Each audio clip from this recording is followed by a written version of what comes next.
Сәлеметсіздер ме, құрметті оқырмандар. Бүгін мен сіздерге Ыбырай Алтынсариннің балаларға арналған әңгімелерін оқып беремін. Әке мен бала.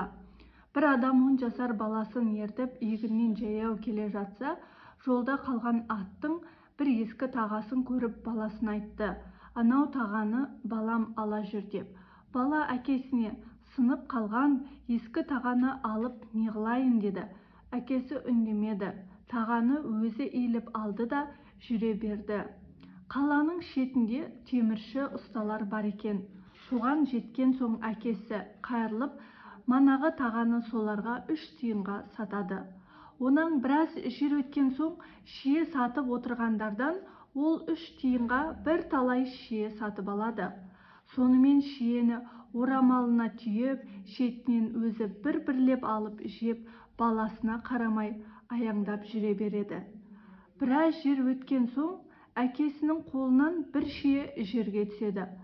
Артында келе жатқан бала тымақ қызығып келеді екен. Жерге түскен шиені жалма-жан жерден алып аузына салды. Аздан соң және бір шие, онан біраз уақыт өткен соң және бір шие. Сонымен әр жерде бір әкесінің қолынан түскен шиені 10 шақты рет иіліп жерден алып жеді. Ең соңында әкесі тоқтап баласына шиені орамалмен беріп тұрып айтты: "Көрдің бе, мана тағаны жамансынып жерден бір ғана иіліп көтеріліп алуға еріндің.